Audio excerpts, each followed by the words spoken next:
lot of this isn't going to make sense to you, and I'm sorry about that. I'm just going to start at the beginning, with the house.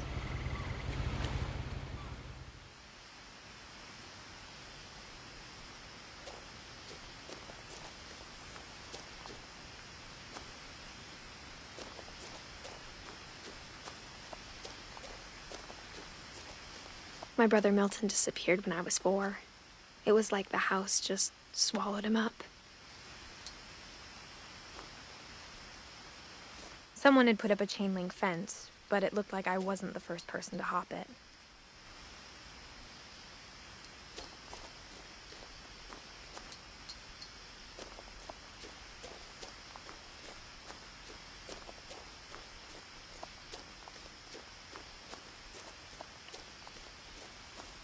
I lived here until I was 11, but I wasn't allowed inside half the rooms.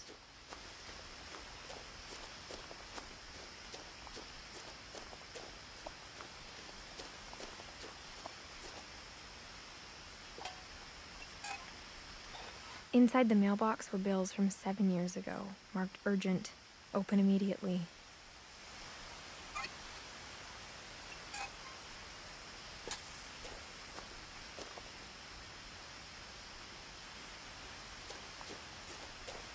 I hadn't been back since my brother Lewis's funeral.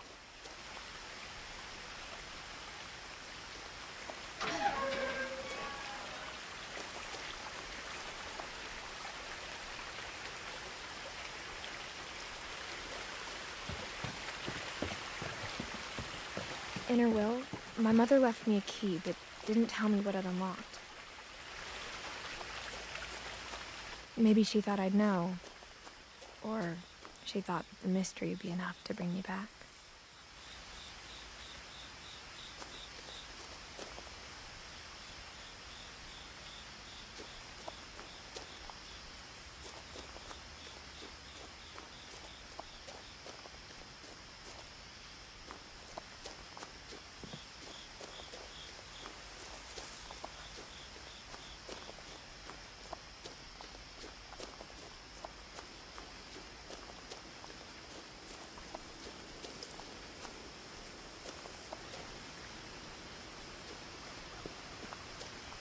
The truth is, even after I inherited the house, I never thought I'd come back to it.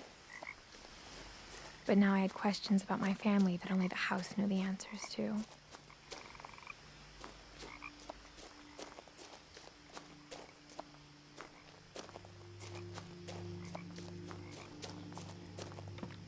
The woods around the house have always been uncomfortably silent, as if they're about to say something but never do.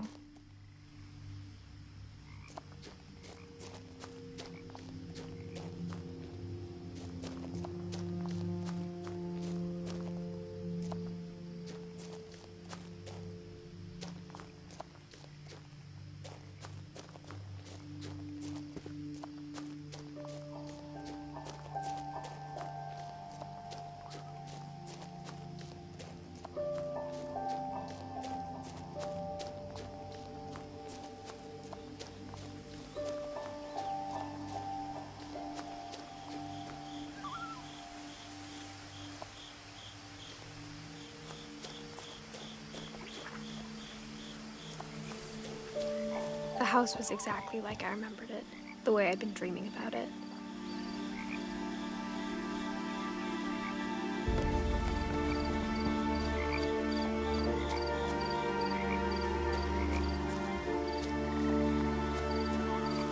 I asked Edie once about the dragon in the pond. She said it had killed her husband. I was 6. It seemed like an odd joke to me, even then.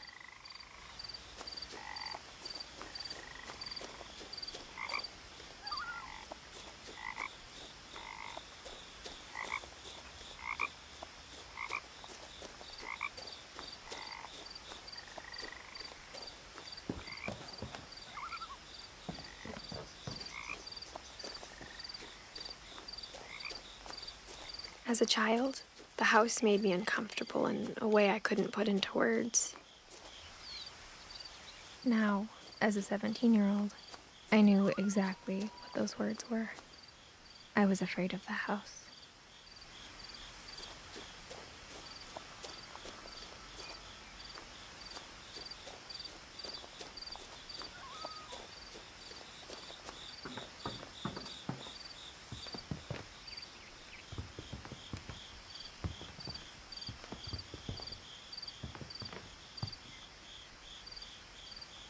I hoped the key might unlock the front door. It didn't. Looking in, I felt like the house itself had been waiting for me.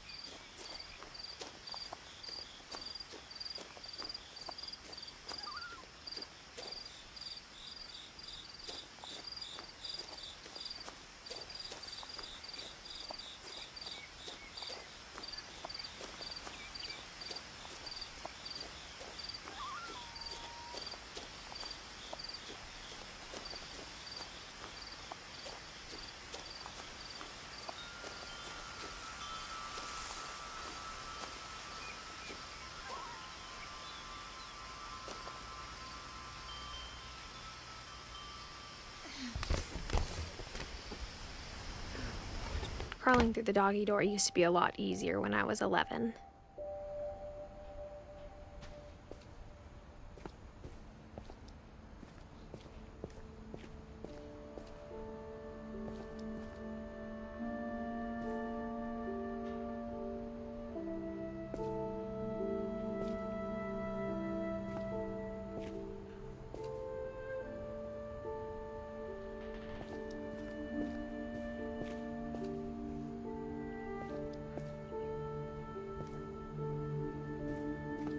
For the first time in years, I felt like I was home.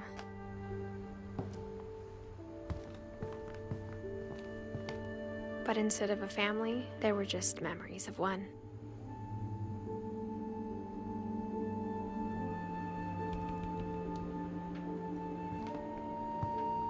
Like how after Louis started working at the cannery, we all got sick of eating salmon. Except our cat, Molly.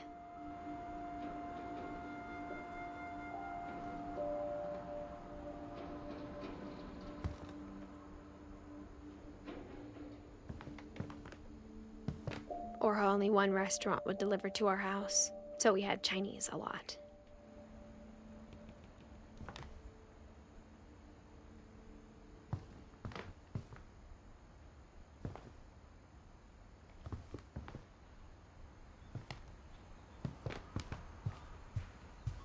The table was still a wreck from the night we left. It was like a bomb had gone off, killing everyone but sparing the furniture.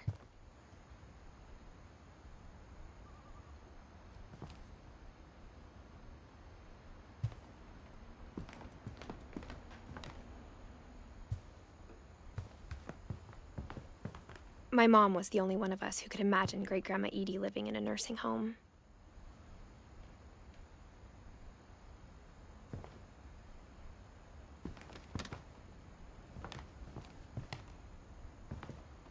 Nothing in the house looked abnormal. There was just too much of it, like a smile with too many teeth.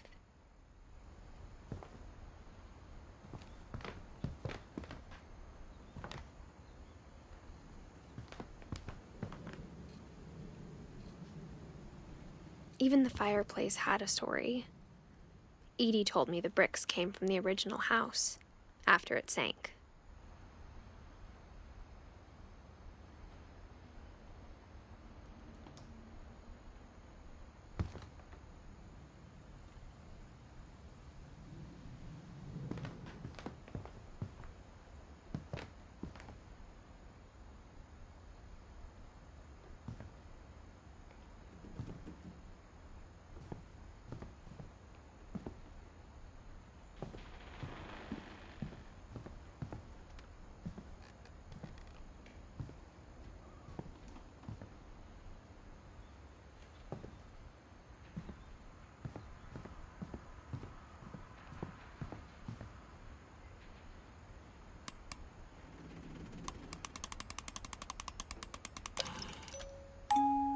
Great-Grandpa Sven built a music box for Barbara, along with the rest of the house.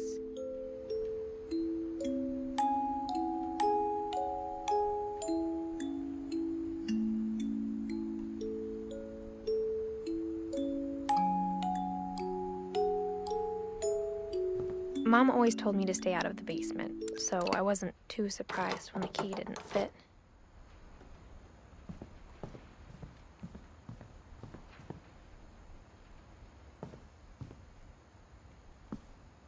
After Milton disappeared, Mom sealed up all the bedrooms.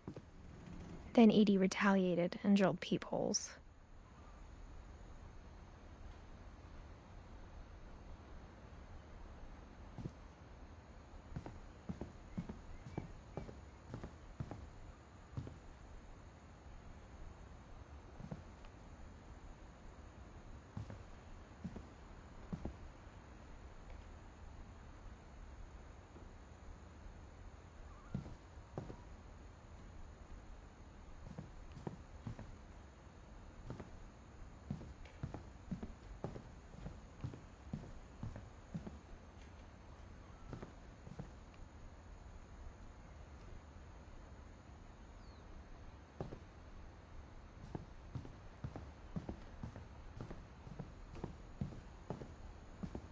Whenever people ask me about my family, the first thing they always want to know about is Barbara.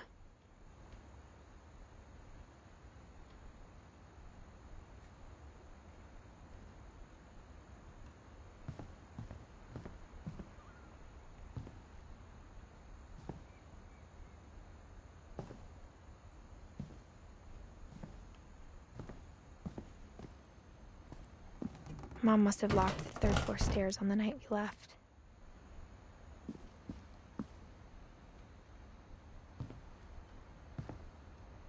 Edie's father, Odin, built the original house.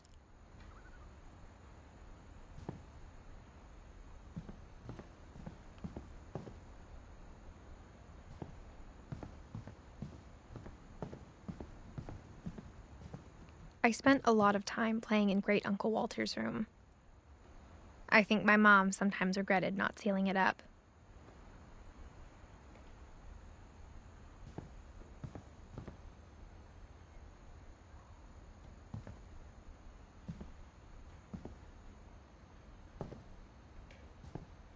Lewis told me there were secret passages, but I never believed him.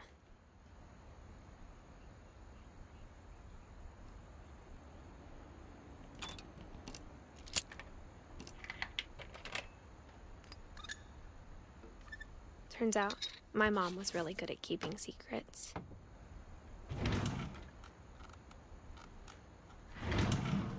Now it was time to find out what my mom had been afraid of.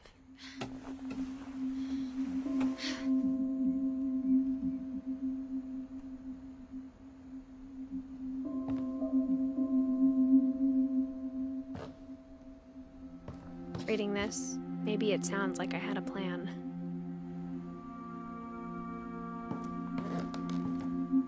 But I had no idea what was behind that door.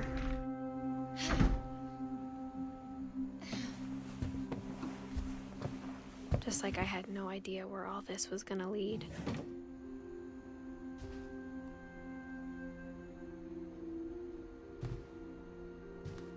I grew up looking at Molly's room through the peephole.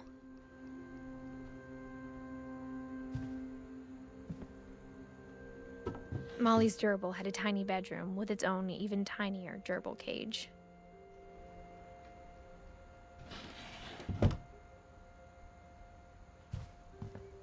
Being inside for the first time, I felt like I'd stepped behind a painting.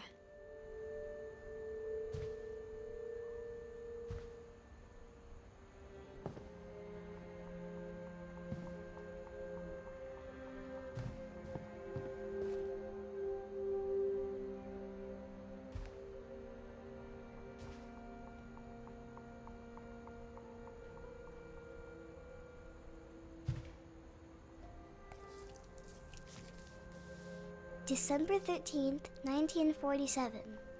Dear Diary, I'll be gone soon, but I wanted to tell somebody about what's gonna happen. It started when Mom sent me to bed without dinner. I woke up and I was starving, so I looked around for something to eat.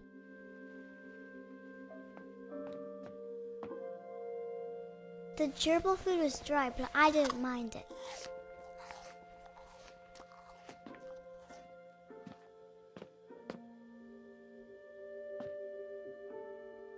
My Halloween candy was all gone.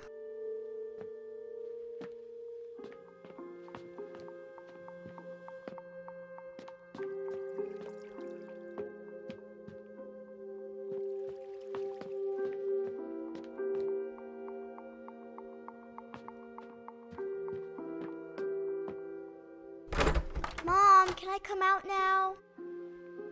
Sweetheart, it's late. Go to sleep.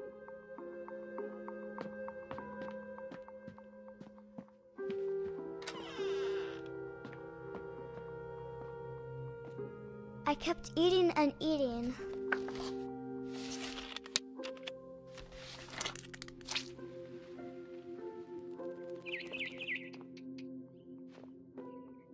I ate a lot of things that night.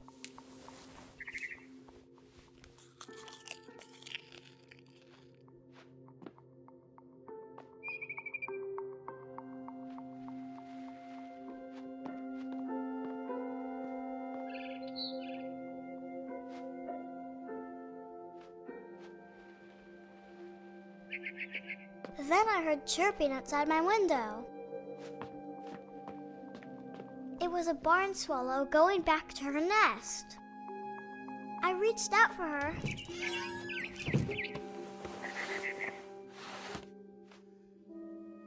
And suddenly, I was a cat.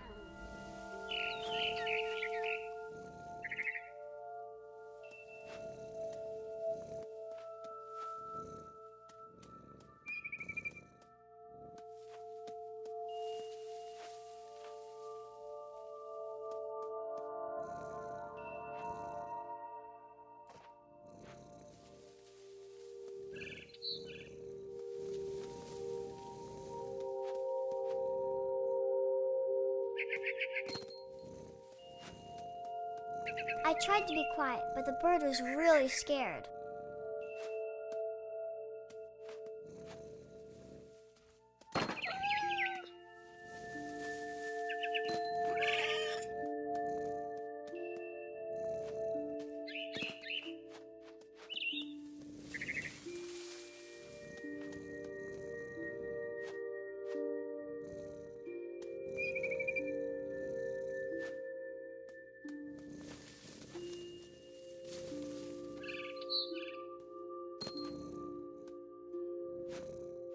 Mom and Dad didn't even look at me.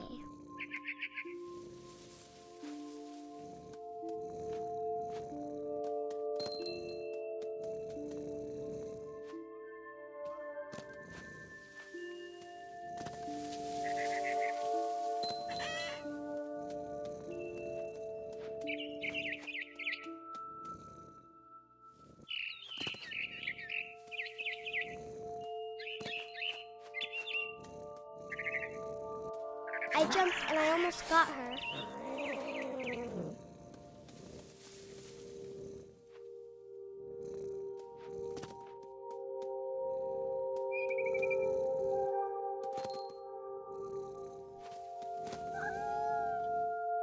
I could tell she was getting really tired.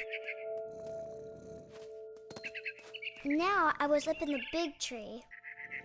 I promised Dad I wouldn't climb it anymore. All I cared about was eating that mama bird.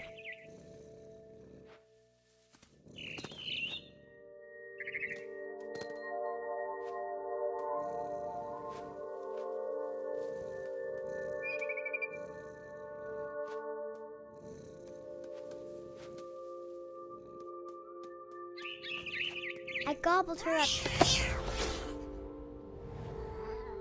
And suddenly, I was an owl.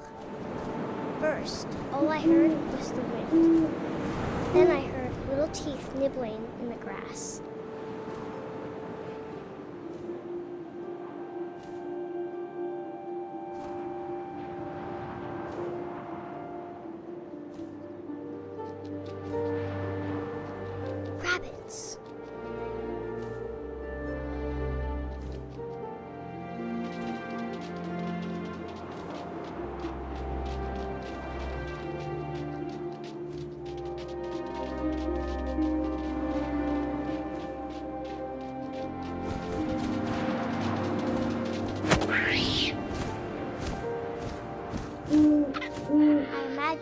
face looking up and seeing mine through my talons.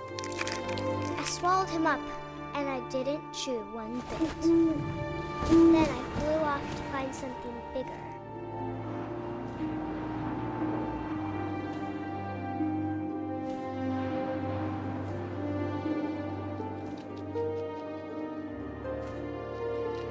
A mama rabbit.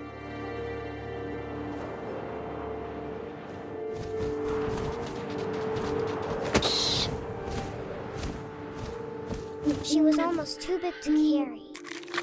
I started choking, but I couldn't stop eating. And suddenly, I was a shark.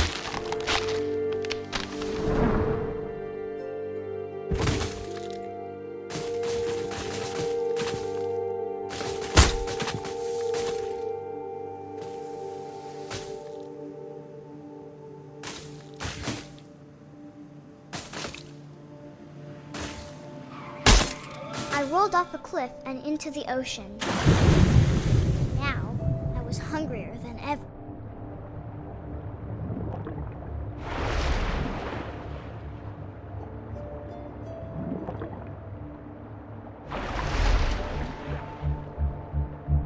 I wanted fat, juicy seals.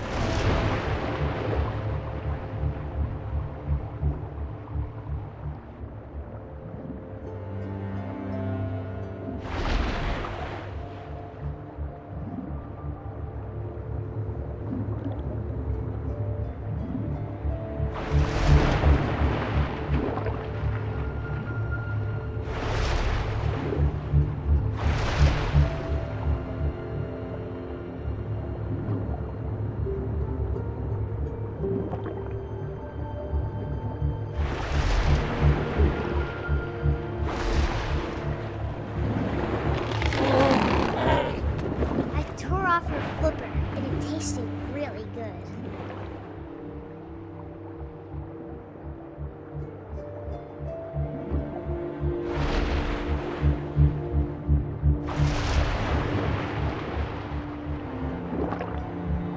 I grabbed on tight, but I was so hungry, I jumped out of the water. When I opened my eyes, everything had changed.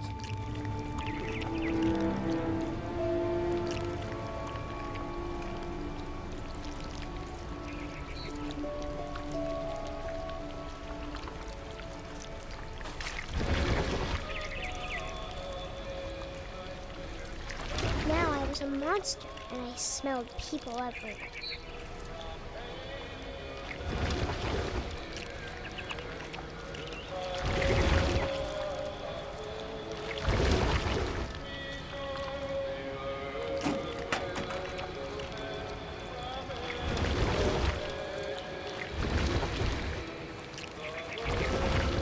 I was big, but I moved real quiet.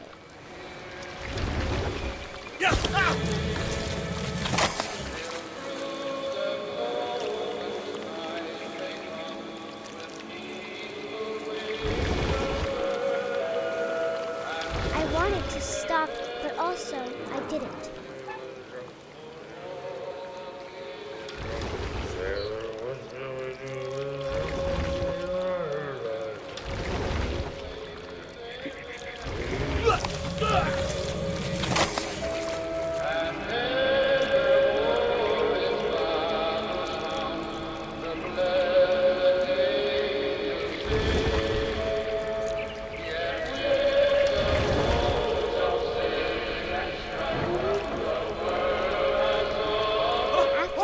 Passenger, I was still hungry.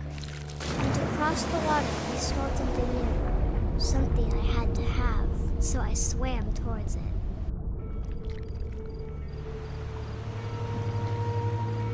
I slithered onto the sand, and the good smell went into an old pipe.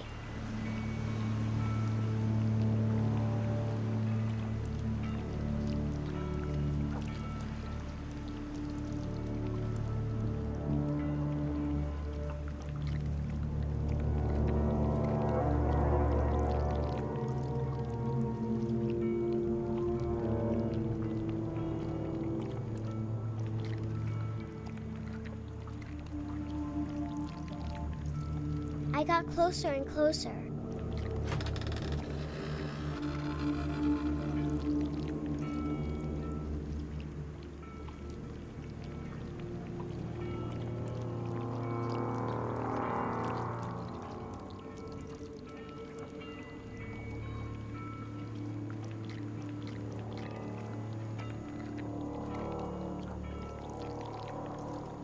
All of my stomach started growling. And suddenly, I was me again. I held my breath for a long time, but I couldn't hear anything. I think it's waiting for me to fall asleep. But it's not going to wait much longer. It needs to feed, and we both know I will be delicious.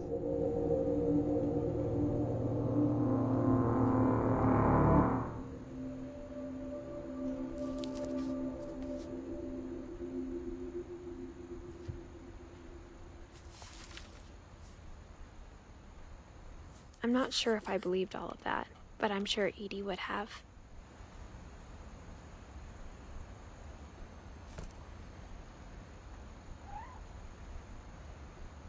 I got the sense Edie had spent a lot of time here, before my mom sealed the doors.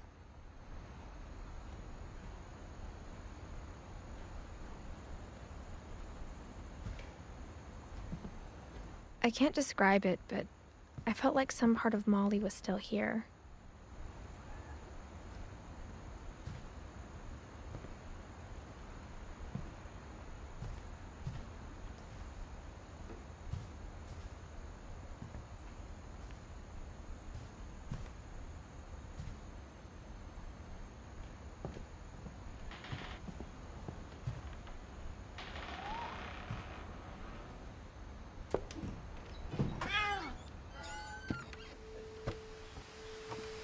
This will be obvious later, but my mom never told me any of these stories. Edie would have, but Mom didn't like bringing up the past. Though, when we adopted a stray kitten, she was the one who named it Molly.